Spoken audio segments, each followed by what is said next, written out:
Hi, I'm Chuck Linick. I'm a reenactor.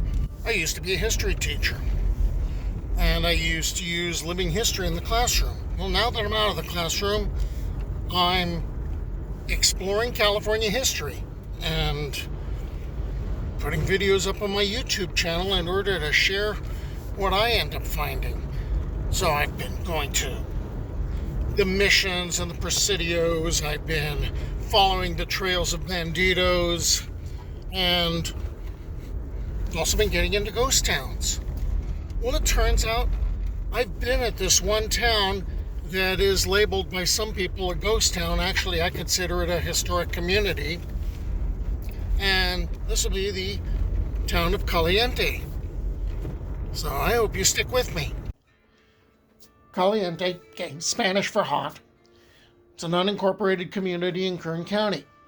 It's about 22 miles southeast of Bakersfield, and according to the 2010 census, there was a population of 1019. So I was going to use one of the definitions for a ghost town, in this case a historic community. For while there are abandoned buildings, there are still buildings and houses still standing, but the population's significantly smaller than the boom years. Reality check. I drove around looking for the rest of the town, but exploring other roads simply led me back to J Street, Caliente Bodfish Road, because it starts in Caliente and ends in Bodfish, and the post office. Caliente started life as Allen's camp when Gabriel Allen established a place where he could bring supplies. He was bringing up by wagon from Los Angeles, because that's the only way it was going to get to this area, and then offload these supplies and put them on pack animals and take them up to supply mining camps along the Kern River Valley. You know, places like Havila, which is about 23 miles away, and Keysville, which is a little further on. The mines around Havila were played out by 1869, and Allen's camp was a deserted cabin near a brackish spring. But that didn't mean the area was going to retreat into obscurity. The coming of the railroad helped breathe new life into the area. In April of 1875, the Southern Pacific Railroad brought the first train in. Crews started showing up to build the railway. They wanted to have the link that would ultimately go from San Francisco to Los Angeles. There was a community established of about 200 permanent residents and about 2,000 to 3,000, depending upon your source, workers came in, most of them being Chinese, to help build the Tehachapi Loop.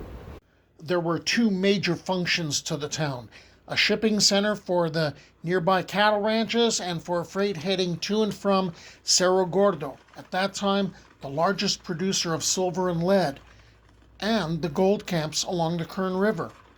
Then there was the Tehachapi Pass project, which involved having the tracks rise at a 2.2% grade between Caliente and Tehachapi, only 16 miles away. More on that later.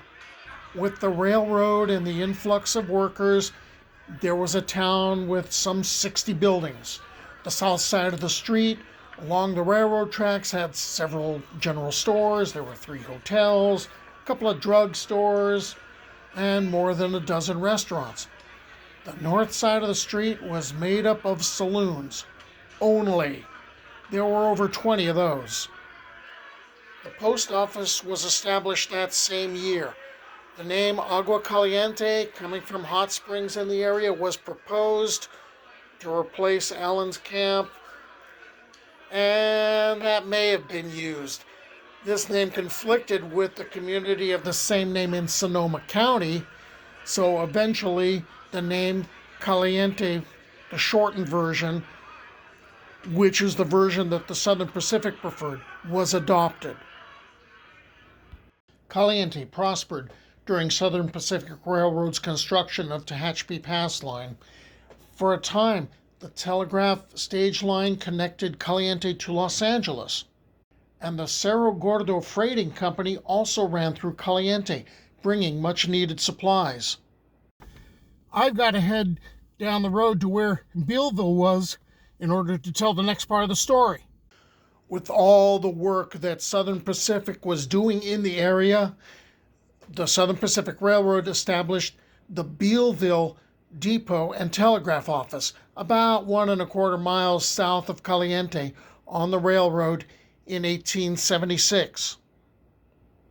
It was named after Edward Fitzgerald Beale, who established his home on Rancho Le Libre in 1855, and he owned the adjacent Rancho El Tejon, became superintendent of Indian Affairs for California and Nevada in 1853. And it was in 1853 he surveyed a route across Colorado and Utah to Los Angeles for a transcontinental railroad. So maybe that's the reason for the naming of Bealville. Or it could be because in the late 1850s, Beale surveyed and built Beale's Wagon Road, which many settlers used to move to the west, and which eventually became not just the route for the Transcontinental Railroad, but also part of historic Route 66. So, Bealville is listed as an unincorporated community. I couldn't find population figures at all. I see what looks like a ranch house, so that seems to qualify as the building. And I did at least find the California landmark marker. Ta-da!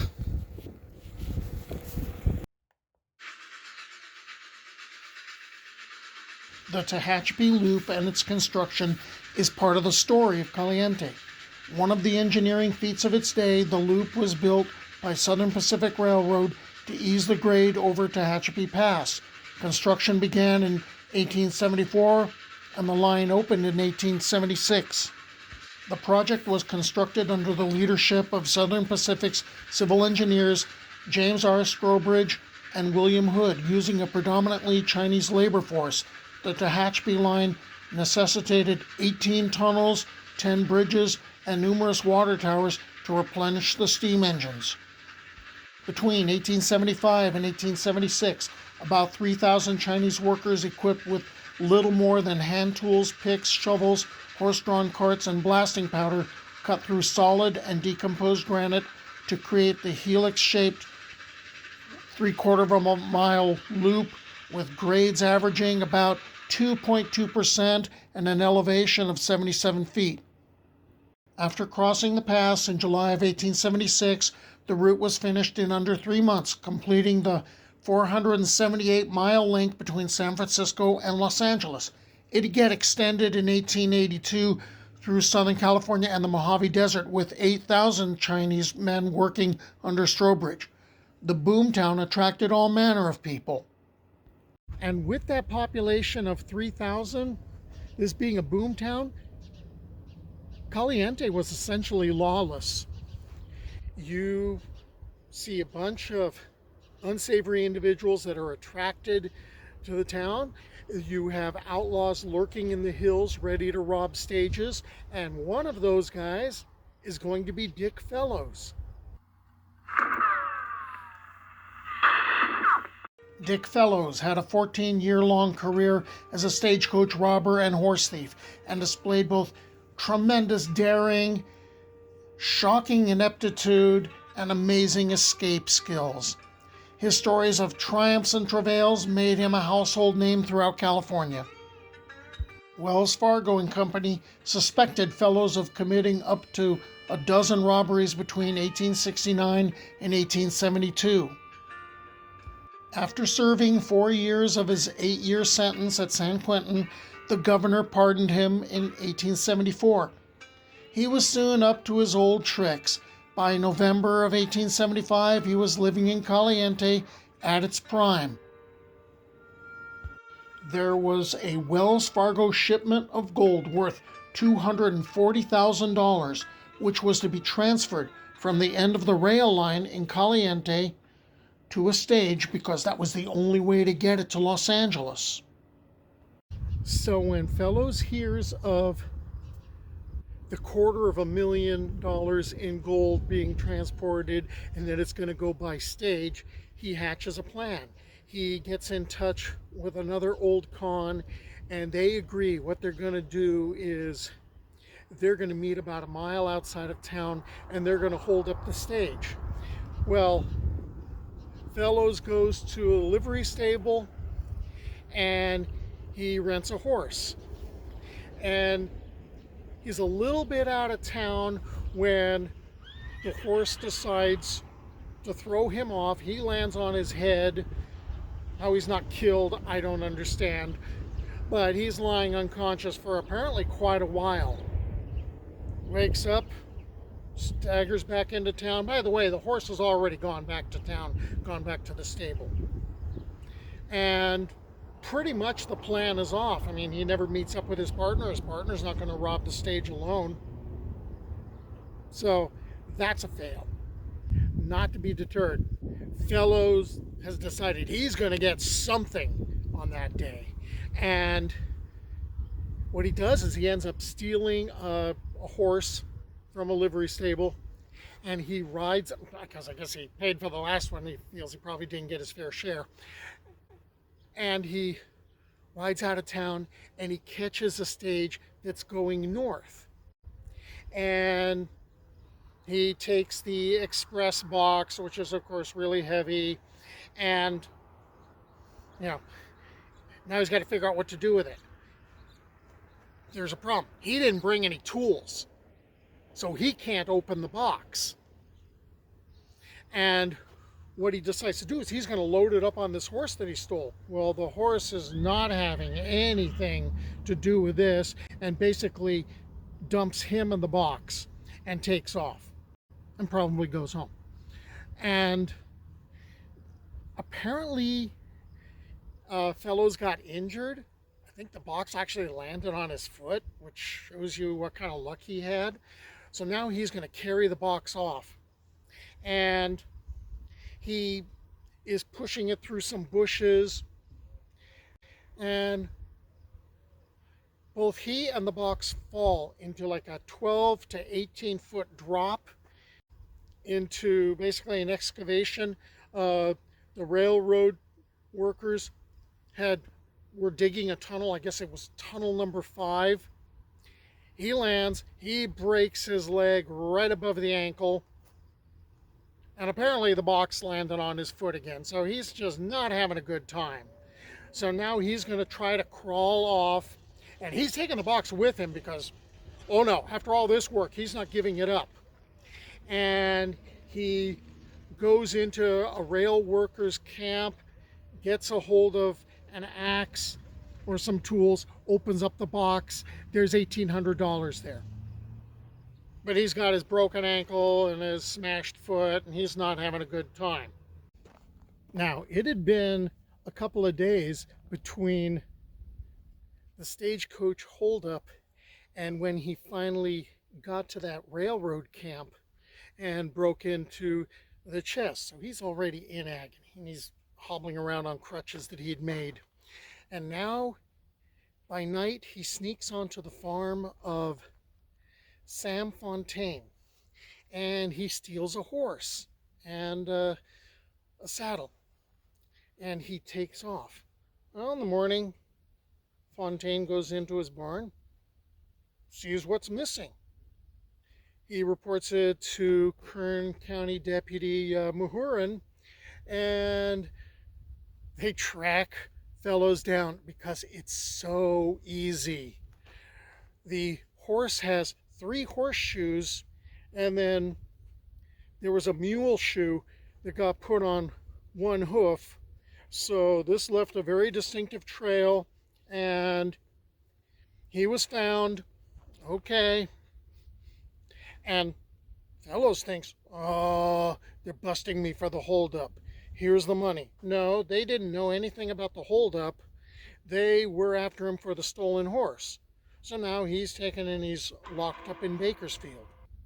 By 1877, the construction population had moved on, and many businesses elected to move over to Bakersfield, where the new county seat was. It had been moved from Havila. But Caliente was still significant to the Southern Pacific as a water stop for locomotives, as well as a switching site where extra locomotives were added for the difficult haul up over the Tehachapi Pass. But there were still people with money there, and that attracted another famous Bandido Procopio.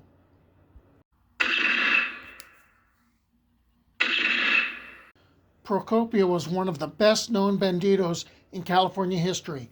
He was known by a variety of names, Tommaso Rodendo, Tomas Procopio, Bustamante, Procopio Bustamante, Tomas Rodondo, Procopio Murrieta, Jesus Procopio, Tomaso Bustamante. His nickname, Red-Handed Bibito or Red Dick, may have been earned because of either his red hair or, this fits with legends of outlaws, his violent, bloodthirsty reputation. Some accounts say he was a nephew of Joaquin Murrieta. He kept some pretty bad company, some of California's worst outlaws, Tiburcio Vasquez for one, of Vasquez Rocks fame, and Juan Human Wildcat Soto. Whether he robbed without killing may never have been officially resolved to the law. It would have made no difference at all, for those he rode with killed, and so he was equally guilty. In June of 1877, Procopio was paroled. Shortly after that, he formed a new gang, and what he ended up doing was he came to Caliente, where I am right now. Right now, it's basically a post office and a few residents. In that time period, there were about 3,000 people living here. It was a boom town because of railroad construction, because this had been the terminus for the Southern Pacific Railway. And so lots of people here. Lots of money floating around. And what Procopio ended up doing is, just like his mentor, he came into this town and he enacted an enforced levy or tribute. And that was for the businesses and individuals in the town, which probably meant a lot of money.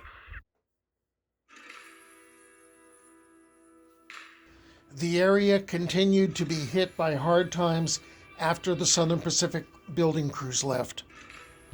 Caliente continued to dry up. The Bealville Post Office, established in 1879, closed 2 years later. The Caliente Post Office, which had opened in 1875, closed in 1883 and was reestablished 7 years later. The Caliente General Store was remodeled in 1980 to house the post office, which is still in operation today. Yay me! I found a historical marker for Caliente. Guess what? It doesn't face the road.